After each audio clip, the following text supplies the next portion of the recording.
Welcome back to Iron Game Chalk Talk. I'm your host, Ron McKeefery, and today is episode number 34.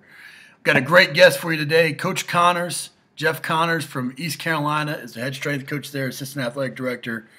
And, he's been there. He's been, this is his second stint there. He's been North Carolina for 10 years. Bucknell, was a cop before he even got into strength and conditioning. He was a coach, a high school coach, wrestling coach, football coach.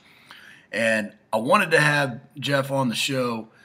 We've spoken at a lot of conferences together, and I've always learned from him. And, one of the things that, is frustrating to me in the profession is, we all say we want to make this a better profession, but, not everybody's willing to step up to the plate and speak and write and research and those types of things. And, Jeff has got a new book out. He just wrote specifically for strength coaches. It's called Strength Coach: A Call to Serve. It's a fantastic book, or at least it looks like it's going to be a fantastic book, and I'm excited to read. I just got it in the mail the other day. And, I want to spread the message to everybody that we need to celebrate each other, as brothers and sisters in this field. And when somebody does something like this and writes a book and takes the time to share a little bit of their life experiences with us, we need to embrace that. We need to celebrate it, and we're all going to become better because of it. And that's one of the things that's going to continue to make our profession grow. And so I wanted to have Jeff on. We get into a lot of things. We get into speed. We get into his journey.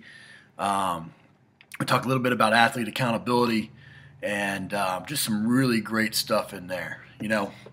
As usual, I want to make sure that we recognize our sponsor, Play Sports Performance Flooring. They're able to make it so that I can bring this show to you for free. And there's obviously costs and things associated with it, and they help minimize that. But I'm looking through their Facebook page, and if you haven't liked their Facebook page, you should go and like it. Just because great. Again, you get to see some great facilities, some great pics. What you're seeing right now is Matt Delancey. He's a strength coach buddy of mine out of Florida. And my wife and I we're talking about Christmas presents and things like that. And one of the things that I've been working on this year in 2013 is building out a garage gym for our family. My kids are all getting to that age where they can start training.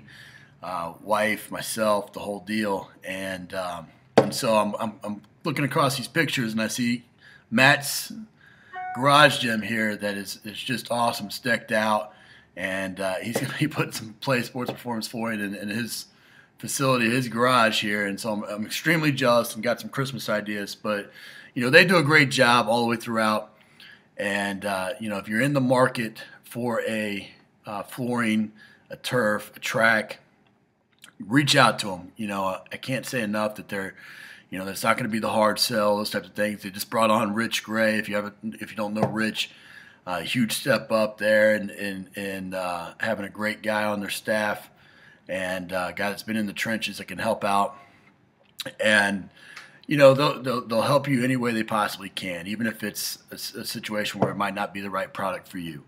And they continue to give back to the profession. They continue to give back to you through things like this show. And so I appreciate them, and I appreciate what they're doing for all of us. Also, I made the announcement a couple weeks ago. The show is now on iTunes. If you are an iTunes person like myself, and it's easier for you to listen to this show weekly by downloading it and having it in your car or streaming it while you're driving to work or whatever, then go to iTunes and subscribe to the channel. That way you can get the updates and download any of the episodes that you haven't listened to. And then if you like the show, I'd appreciate it if you could give a rating and a review. It helps me rank in iTunes. It helps me share this platform with other coaches and just get it out there a little bit more. So if you would do that, go and leave a rating and a review. I'd truly appreciate it. Okay, let's sit back and let's enjoy this episode, and I'll see you on the flip side. Take care. All right, guys, welcome back to Iron Game Chalk Talk. Very excited to have Jeff Connors with us today. Jeff is the head strength coach at East Carolina University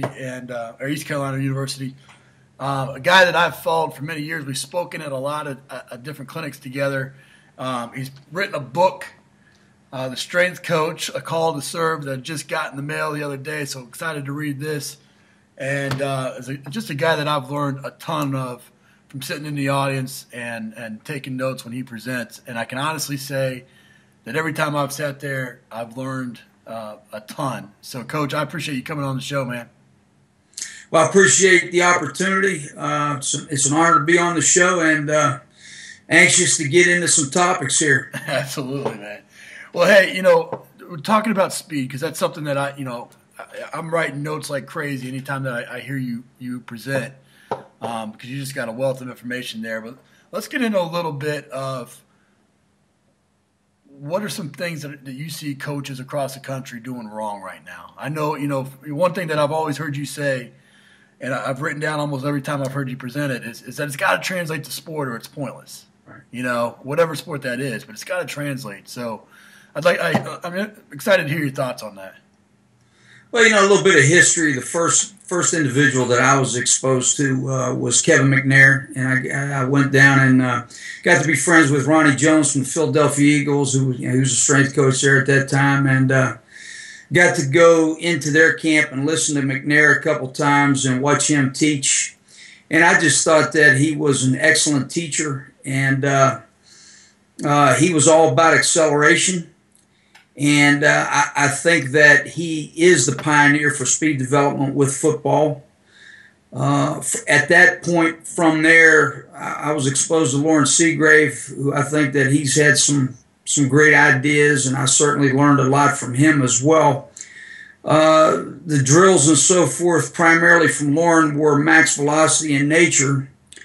And essentially what I've found over the years is that we need to, when teaching particularly football players how to run and how to get faster, spend more time with acceleration mechanics as opposed to max velocity mechanics.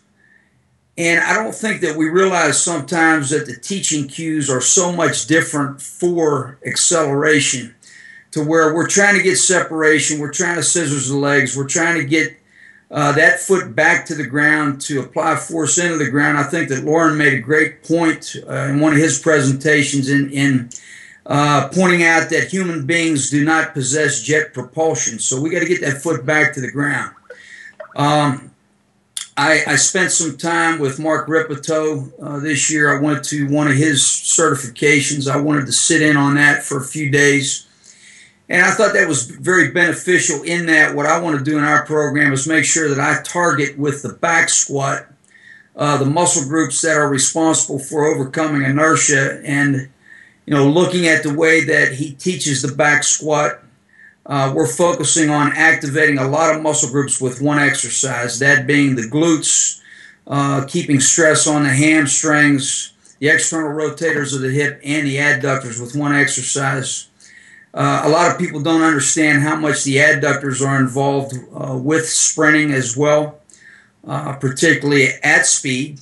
And so that's where it starts, is strengthening the right muscle groups that are going to help you through acceleration. And I think once you have developed a program that's going to help you to do that, and the other thing that I like to use with that is also elevated step-ups with a barbell. That's another one of my favorite exercises. I want a single leg activity, and at the same time I like the elevation because it will help to activate the adductors. So once you've been able to do that, then I think what you want to do, and what I've done this year, is I developed a formula.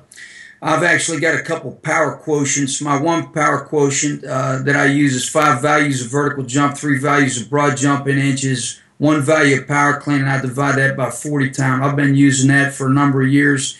It's my own formula, and it's been very good for me in that I can really identify fast twitch athletes, and at the same time I can also identify the progress we're making from that standpoint as well, and making people more explosive. But this year what I developed was an acceleration quotient, where we are trying to take at least maybe just a little bit short of 10 yards in 6 steps.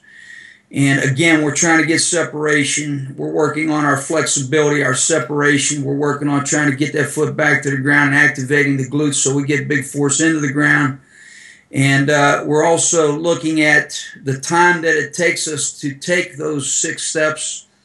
And just to give you an idea, probably my best score last winter, for instance, I think we're looking at 339 inches, which is just short of 10 yards. I had a kid that went about 10 and a half yards. I think his time was a 1:35 for that. And you're looking at the inches measured, and we're going to divide that by time squared and multiply by 2. That's the formula.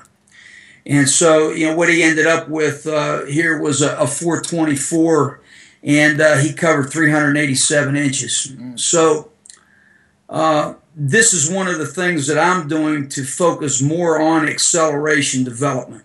Right. And, you know, obviously things like arm stroke are going to be extremely important. Hip position, extremely important. Anterior pelvic tilt is going to be the enemy of speed no matter, you know, at what point in the race. Right. And so, you know, having that straight line from head to contact foot, that 45-degree angle, all those types of things. And you know, surprisingly, not surprising to me, but to some people, you know, coming out of a 2-point stance is actually faster than a 3-point for a lot of football players.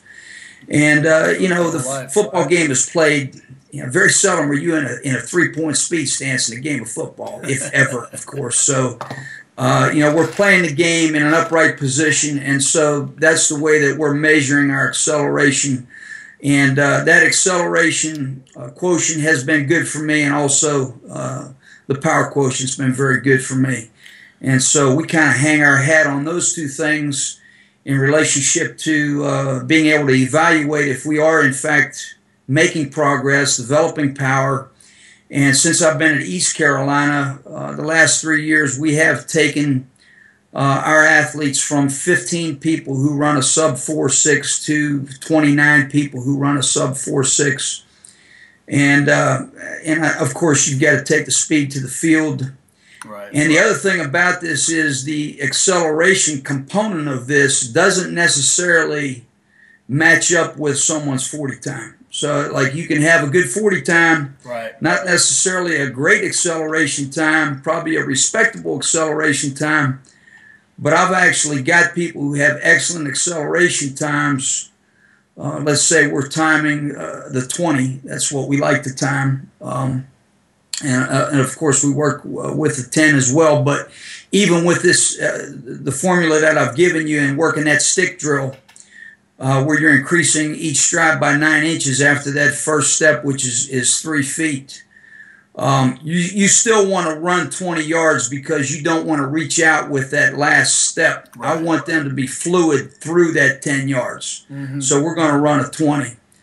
But, you know, those are kind of the things that we want to look at for football. But also, you know, I'm in charge of all the sports here.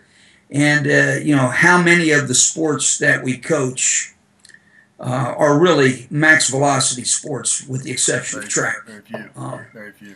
And one of the things that I have evolved into, because we have a 60-yard track, a 5-lane track in the weight room, is I actually do a lot of work with our sprinters. And so I'm happy to do that with the track team. That also helps me to learn because I'm coaching every day. No doubt. Well, you put you got the power quotients and the acceleration quotients in the book, as well as some of your programs for speed. Yes. Let's get into the book a little bit, because I'm a little jealous because it seems like it's the book that I wanted to write. You know, it's your story, it's how you got in the field, it's some programming, it's just kind of a manifesto of everything it means to be a strength coach. You know, let's talk about your journey first. You know, what got you into this field and what's led you to where you're currently at? Well, you know, I think every strength coach can write a book similar to the way that I've written this book. You know, I just wanted to be the first one. Yeah, so, you did it. But at the same time, there's stories. You know, the book's all about stories that lead into a methodology. And I just got tired of reading about just sets and reps. Mm-hmm. But the way that I got into this field was I played football in college. I really loved to lift weights the whole time I was in college. I had a coach named Larry Blackstone at the little Salem, West Virginia, where I played, and he was a big believer in strength training, and he tried to basically murder us every week. I mean, we did a 44 station circuit, working the same muscle groups, I think 5 days in a row. Somehow we did get stronger, and none of us knew any better, so we just worked hard and just believed in what we were doing. But from there, when I got out of football, I missed football, so I got into competitive powerlifting. You know, I was in the 181-pound class. I was a defensive back all through college. I weighed about 192, 195, and so I got my weight down, got in 181. And a guy named Rusty Clayton from Cleveland, Tennessee, got me interested in powerlifting because I was coaching at the time at a place called TMI Academy in Sweetwater, Tennessee, and I was actually coaching linebackers there. I wanted to possibly pursue a career coaching, either wrestling or football is where my interest was. And so Rusty got me involved in powerlifting, and I went to some Tennessee meet and won the novice division, and so that of course sparked my interest. And so I think over a period of time I ended up winning maybe 4 state championships in different states. I entered a lot of meets in Tennessee, Eastern Tennessee, and also I got to know Doc Crease a little bit because I went over to Vandy and competed, but I think I placed like 6th in that meet. I mean, he had some studs over there. But what I wanted to do was to try to make elite at 181, and so I think I totaled right at like 1650. That was my best. And of course, we were out there lifting in kind of like wrestling suits and boots with heels on them to squat in. We were clueless. I mean, they were telling me to do all kinds of crazy stuff, but right. But I did enjoy it, and I always did enjoy lifting. And so at that point, I actually became a police officer in South Florida. Make a long story short, I needed a job. One of my degrees was in criminal justice. I had a degree in criminal justice, phys ed, and so I spent two and a half years as a police officer in South Florida, and one of my responsibilities was to, on a steady midnight, was to chase people once they learned I could still run a little bit. And so that was quite an experience, but that also continued to spark my interest in speed development since I had to try and catch people at night. So things were interesting there. I actually entered the Florida State Police Olympics, and I think I won one of those meets. And then from there, I had an opportunity to go to Bucknell University and help to start the strength program there, and also help out with wrestling there and be the recruiting coordinator for wrestling under a guy named Bob Ferrero. And Bob actually invented, I guess you could say, the National High School Coaches Association. He's the one who's responsible for all the tournaments in Virginia Beach and that type of thing. Mm-hmm. And so that thing has really grown. And so I was fortunate to meet somebody like him who had really a lot of good innovative ideas. And I brought about 8 state champs on campus there. Really worked hard to recruit the wrestling program. We ended up with 4 All-Americans. Got to work with football under Lou Maranzana there, the 3rd year there. I think we had the first winning season in 20 years. So in football, so they were willing to help me to establish myself there as a strength coach. I was also in the process of getting my principal's certificate, my master's degree in education at Bucknell, which was a challenge in itself because of the nature of the university. But at that point, I met Ronnie Jones from the Eagles. I got to know him a little bit. I got more involved with strength and conditioning. We had a couple speed clinics, particularly after we spent time with Kevin McNair. And then following that, I just had an opportunity through one of Ronnie's friends, Steve Logan, to come to East Carolina and interview. Somehow ended up getting that job because another person they interviewed did not have his master's degree. At that time, I really had never been to East Carolina, wasn't that familiar with it. But when I got the job, I quickly fell in love with the town, the program, the people, the environment, the fact that the beach was close. And just a lot of great people here. So I spent 10 years here, and we had a lot of success. My first year here, we were 11-1. It was kind of like a dream season, ranked 9th in the country at the end of the year. I thought we actually should have been ranked higher. Bill Lewis was voted the National Coach of the Year, and he quickly left and went to Georgia Tech. And Steve Logan got the job, and so I stayed with Steve. Was very fortunate to remain with him because we became very close, and he took really good care of me during the time that I was here. Had an interesting opportunity to go to the University of North Carolina after being here 10 years, and it was a tough decision. And that just kind of came up out of nowhere also, but made the decision to go to the University of North Carolina. Worked there under Coach Bunning, John Bunning, for 6 years. It was a great experience for me to work under him, just a tremendous individual. He fell a little bit short, and he had a really tough out-of-conference schedule, some other challenges, and so Butch came in, Butch Davis, and I was kind of on my way to Boston College at that point with Jeff Jagosinski, and Steve Logan also went to BC. I had interviewed previously with Butch at Miami when Chuck Pagano was there, and they had actually offered me the job there, but I had lived in South Florida previously, and I was very tentative about, I really needed a lot of money to go back to South Florida. So, I didn't want to go back into the state of poverty. I hear you there. But anyway, Butch was gracious enough to hire me, even though I had previously turned down that offer, and I really was very appreciative of that.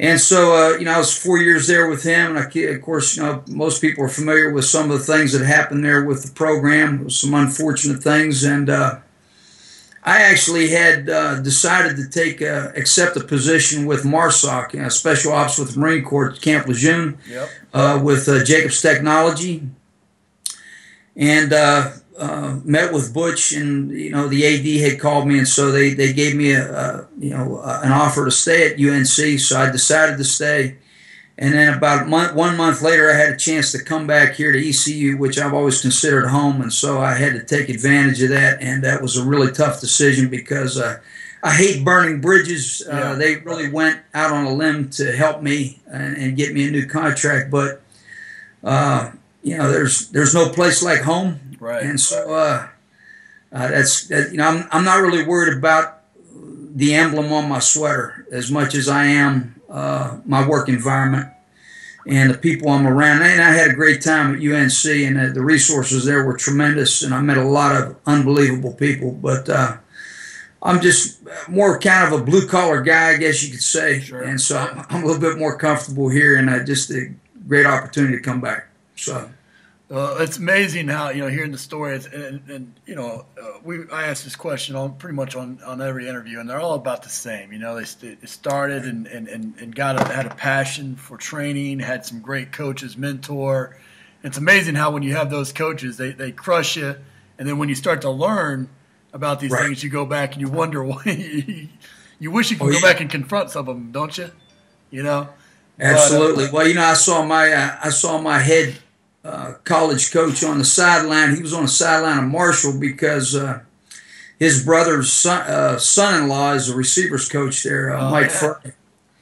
And it was a tough day up there, tough loss, but it was great to see him. And it's just like you say, you just never lose those feelings about somebody who basically kicked your tail for 4 years. You learn to appreciate it. Well, and that's what you learn to appreciate is the impact that it made, and you remember it, and you remember those times, and it's such a great deal. One of the things you talk about in the book is, and this is something I've heard you speak on before as well, is athletes' accountability. It's an area that it's a challenge, especially a challenge as a young coach when you get in. And a lot of times you're almost the same age as some of these athletes, and you're having to maintain a culture and a level of accountability in your program. And I know, in talking to you in the past, you've always kind of taken using the military model of accountability. but you've always had a great knack about yourself, and looking and thumbing through the book and seeing some of the stories that you have in there from some of your former athletes and the relationships you have with them. You've been able to do it in a way that you've been able to maintain those relationships, have strong bonds with your athletes, but also provide that solid accountability structure for them to be able to thrive within. So I'd love to hear kind of your philosophy on accountability and maybe some practical ways that you've used, applied your structure. Right. Well, you talked a little bit about military influence and, the hallmarks of the Marine Corps, discipline and spirit. So those are two things that I believe very, very strongly in. I grew up in Western Pennsylvania, playing football for my father in a very tough environment, growing up a very rigorous and demanding environment when it came to athletics. So it's tough for me to understand anything beyond extreme discipline. Sure. And so I always had a rule that you had to show up on time, and you have to work as hard as you can possibly work. And really, those are two simple demands. And I always tell our team, I'm only requiring you two things. Show up, make sure you're on time, work as hard as you can work. Everything else you don't have to worry about. We're going to be on the floor coaching. We're going to take you through everything you need to be taken through. In fact, we're going to count your reps. We're going to count your sets. We're going to do everything, from an accountability standpoint there to help you. Right. But is the effort 100%? Did you show up on time? Are you dressed properly? Things like this are extremely important to me, the small things. Mm-hmm. As far as consequences go, I think your head coach has got to be supportive.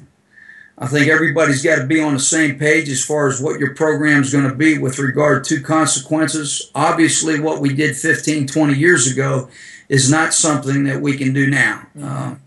Physical punishment is frowned upon, and obviously we know why.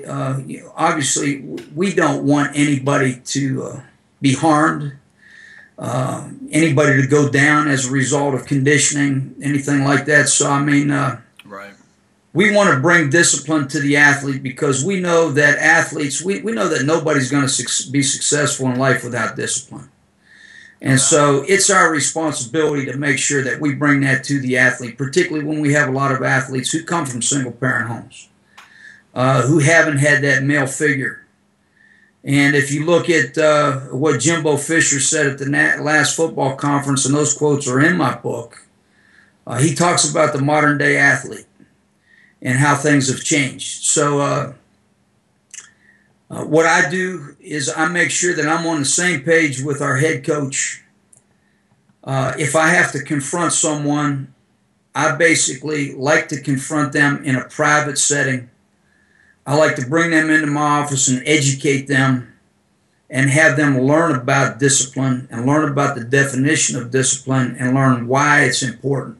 Right. And I don't mind spending 2 hours talking to somebody about that, if I need to. Sure. And I want them to learn the value of discipline. Back in the day, we used to just go roll over to the dorm at 4 a.m., take them out, roll them through the mud, run them up a hill, make them carry stuff, whatever.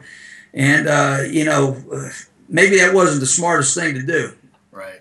But kind of that's what people look to us to do as strength coaches. Hey, right. You're in charge of the discipline, and if we're not disciplined, you may not have a job. So, and so that's still very much the case in a lot of respects. Yeah. It's still kind of the disciplinarian. Right. Yeah. I think we have to be very smart about what we do, and I think we have to educate the athletes. And sometimes when you sit down with these kids and you give them a chance to open up, you find out that tough exterior sometimes isn't so tough. Well, no doubt. When you give them a chance to open up, and then I've learned a lot over the years just about dealing with young people. And I feel like that in what I've learned over the years has given me quite a bit of wisdom in relationship to how to motivate and how to develop rapport. And I think you have to capture the people on your team that are probably the most influential from I guess you could say, a stature standpoint. Mm-hmm.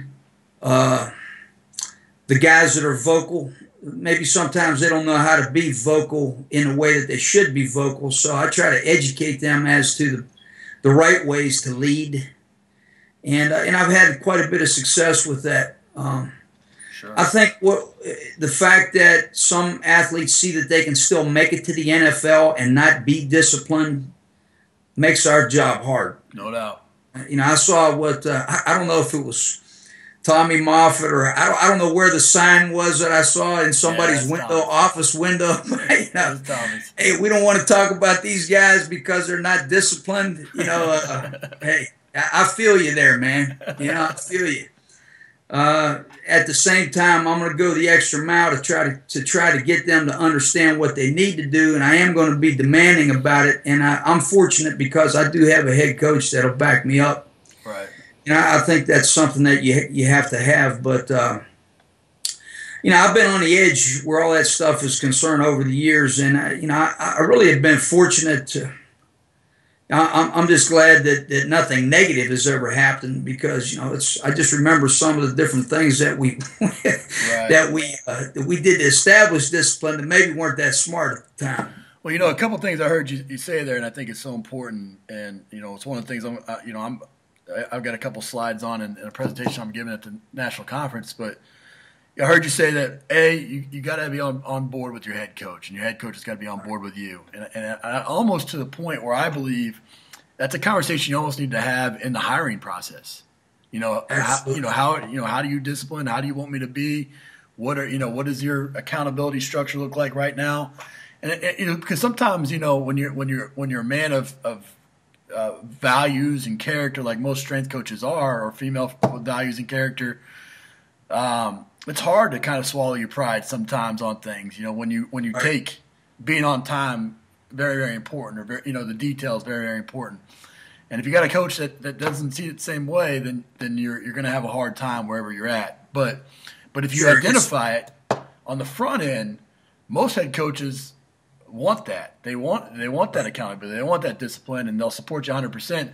Provided it's been discussed and they can back you up because they know the ramifications, And so I thought that was really, really, really a great point. And then the other point you made was, with these athletes not coming from two-parent homes a lot of times they're coming from lower socioeconomic classes to some degree, that they haven't been provided a structure. They don't know how to react, and you don't always know what's going on. I had a situation where if you go to South Florida and you look in the at the weight room door, the old weight room door, you'll see a big dent where I threw a 45-pound plate at a guy, and for being 2 minutes late probably, and come to find out the guy just got a call, right before then, and his grandmother had passed, and he was upset, and it took him a while to get there, and I had no idea. I was an emotional, hothead, young strength coach that didn't see the big picture, and again, you alluded to it where you have to take emotions out sometimes and just sit down, be matter of fact, explain why you're doing what you're doing, take everything into consideration, and then appropriate the correct response. And so I thought that was all real insightful. Well, I think there's a time to scream, but I think most of the time you can be smart. And I think that's the main thing you have to do. And there's a lot of scenarios. I mean, you look at the summer, for instance. You just have to be a guru of charismatic rapport. That's what I think the strength coach has to be. Because look, you can't report anything to the coaches as far as attendance. You're not allowed to punish anybody for being late or missing. Right. So really, what do you have to hang your hat on as far as motivating the athlete to work at the level that you need them to work to gain an edge? And I think that the thing that you have to have is you got to have great rapport. And the other thing is you got to constantly educate them as to what you are doing and why you are doing it, where they don't feel like they're out there working hard and not getting benefit from it, not getting better. Right. I don't want to throw a bunch of cones out there and tell people to run around them without a purpose. Absolutely. There's got to be a purpose for everything that we do, and the athlete needs to understand the purpose. Mm-hmm. And I always lay it out for them, and then I give them an opportunity to ask questions. And a lot of times they don't have questions. because I've laid it out in such a detailed manner that there aren't any questions left. And I think that's what you have to do. Absolutely. Well, changing gears a little bit. There's a little bit for everybody in the book, but there's specifically sections directed towards the young strength coach. And the faces and the challenges they're facing now. A, getting in the profession. B, developing within the profession. And C, turn around and having success in the profession like you have and others. What are some of the recommendations that you have for coaches that are just now getting in the field to have what are you on now, about 25? What year are you in This now? is my 26th year as a head strength and conditioning coach. I actually have never been an assistant, so that's not a bad deal. It's kind of an interesting career. Yeah, it's been good. So to have a 26-year career as a strength and conditioning coach, period, what's some advice that you have for them? Well, I think the first thing to realize is you have to have humility, and you have to have an open mind, and you have to realize there's going to be a period of poverty.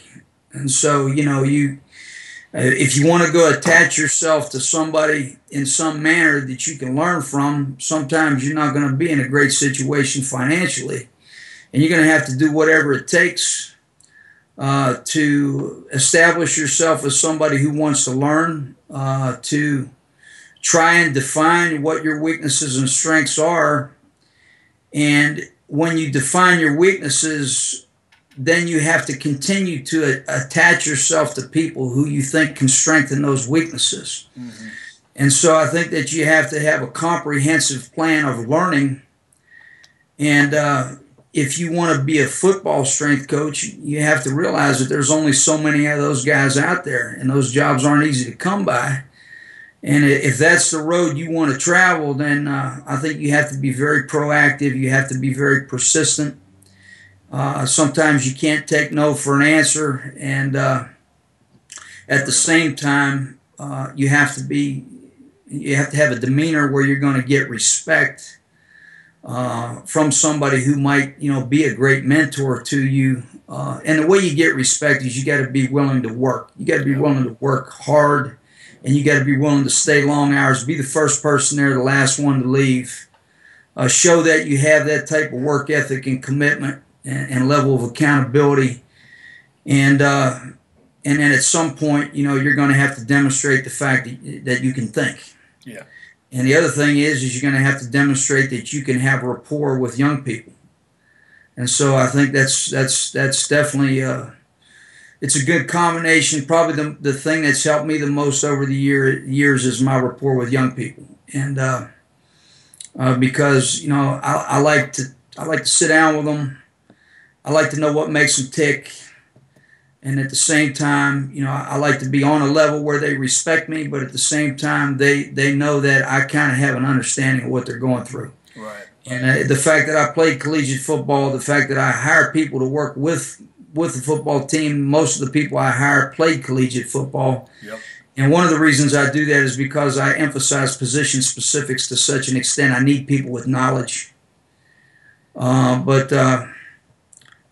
I've got in the last chapter of the book, I've got a few scenarios where they can answer questions A, B, C, and D, and some of that's a little bit sarcastic, and there is a bit of cynicism in the book, but I do have some opinions over the years that I might want to bring across in a more humorous way, but sure. But that would be my suggestion, and that's kind of what I did. I drove Bill Kramer. I drove him crazy because I wouldn't leave him alone. And the same thing with Ronnie Jones with the Eagles when I met him. Lauren Seagrave, I was very persistent in finding out what he had between his ears because I knew I could learn from him because he was considered to be a genius in the field with regard to speed development. And, I just think you have to go the extra mile to get that knowledge, and I think you have to be extremely persistent. Absolutely. Well, throughout the book, you have foundational perspectives, but definitely when it regards to the young strength coach, those are some key elements throughout that you have just pearls of those nuggets of wisdom kind of scattered through there to kind of summarize chapters and whatnot. But it's important. All the things that you just got done saying, you know, sacrifice and work ethic and demonstrating skill sets. I mean, that's what it's all about, and that's why it's not a profession where you can just all of a sudden get a degree and a certification and say I'm ready to go. You know, it's trial by fire, and it's you know, it's developing those skills. You know, because you know it's easy to be, you know, go teach somebody to lift weights, but it's hard to get put together the program when you have to balance out everything and deal with, you know, the players' psychology and what makes them tick, you know. And so those are all important nuggets.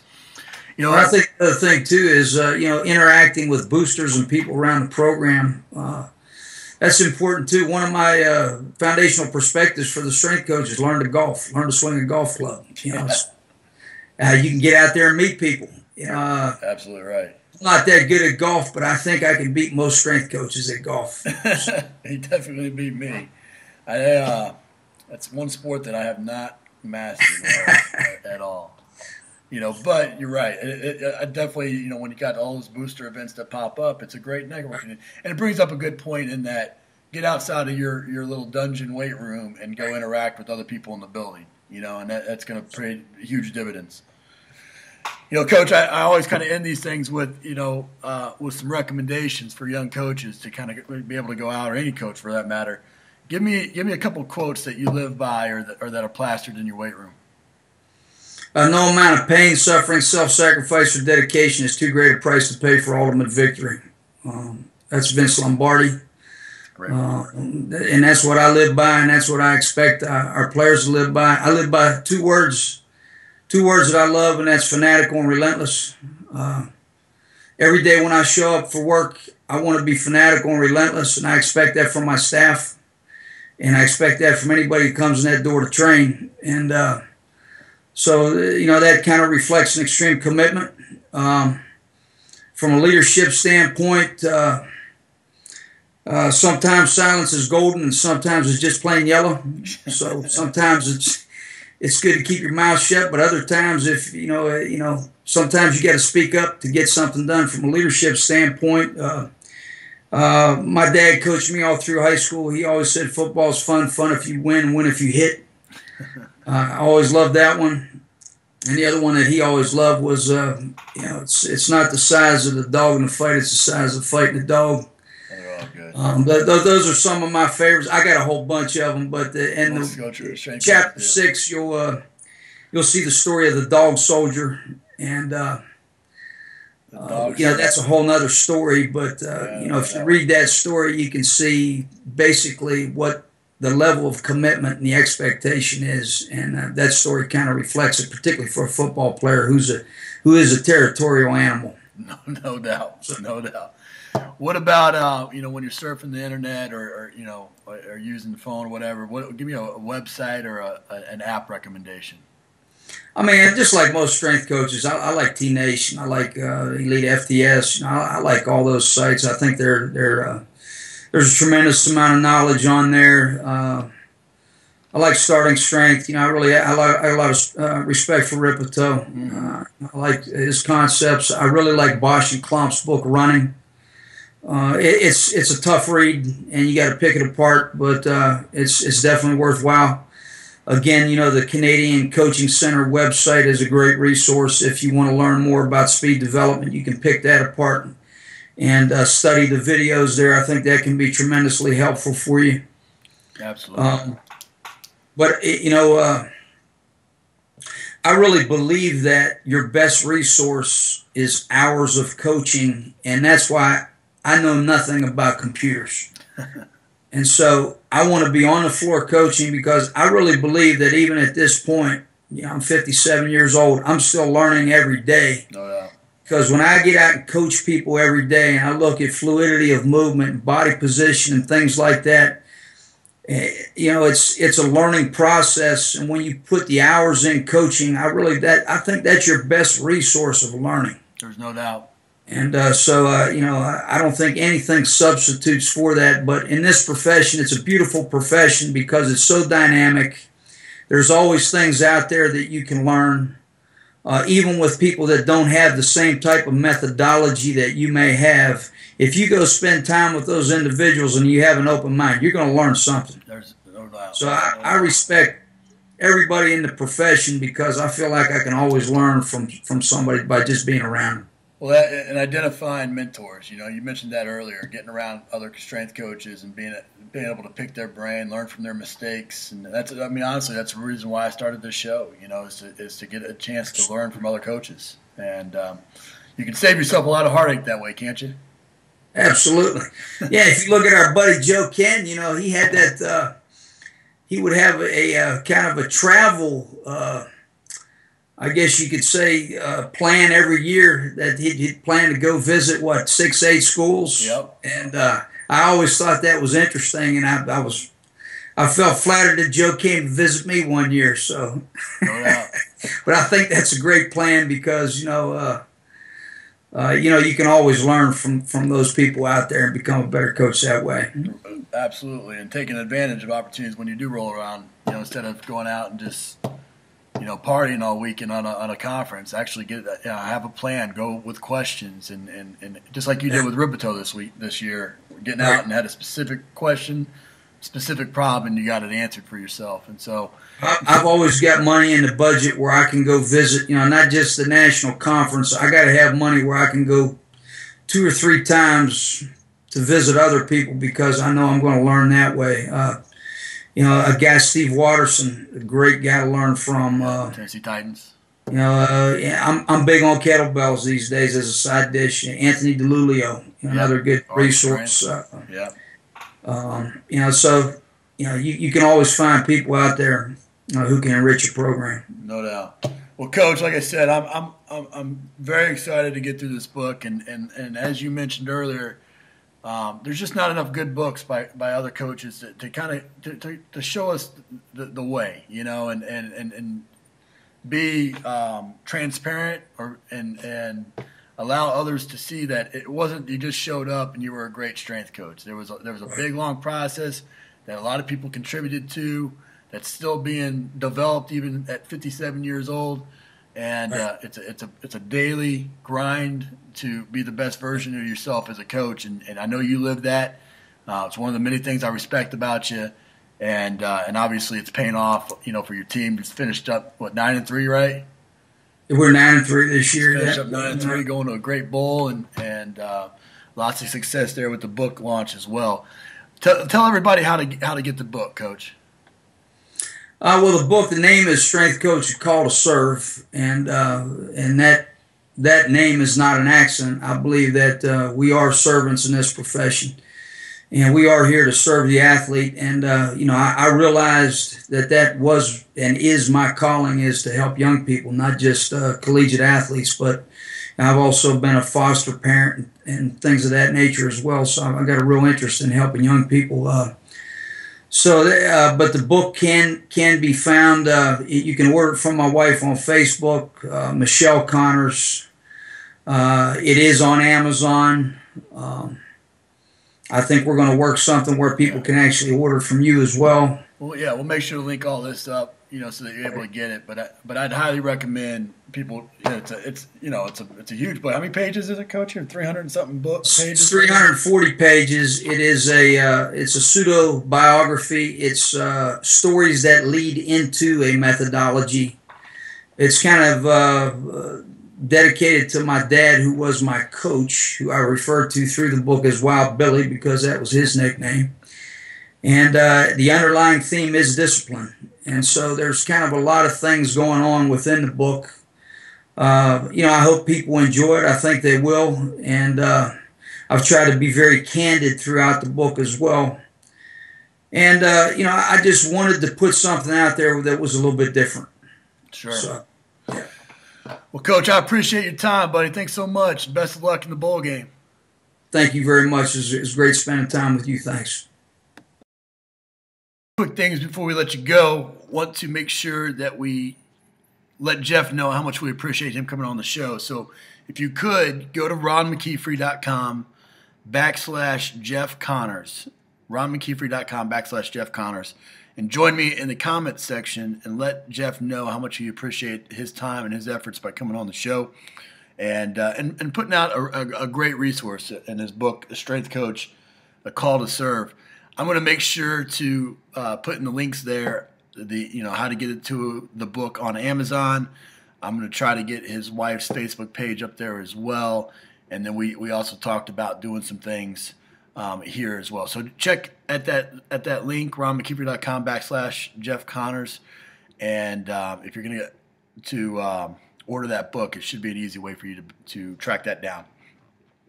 While you're there, if you haven't signed up for the mailing list, I send out one email a week unless there's some random thing that I want to share with everybody. But that lets you know what the episode is for the week, what the Tribe TV video was for the week, and just kind of a summary of some of the things that I got going on. I'm not going to spam you, those types of things. I hate that when people do that to me. So I want to make sure that I'm just giving you the bare minimum each week, but to remind you of what's there. If you're watching this on YouTube or you're listening to it on iTunes, if you could subscribe to the channel there, download any episodes and leave a rating and a review for me, I'd appreciate that. Helps me to continue to share the message with everybody there. And lastly, if you have not checked out Strength on Demand, strength-ondemand.com, that's an online archive of strength and conditioning clinic presentations that I think if you enjoy this show, you would completely enjoy. It's basically like going to a strength clinic on your own time. So check that out there. Really appreciate you watching the show or listening to the show, and we'll see you next week. Make it a great one.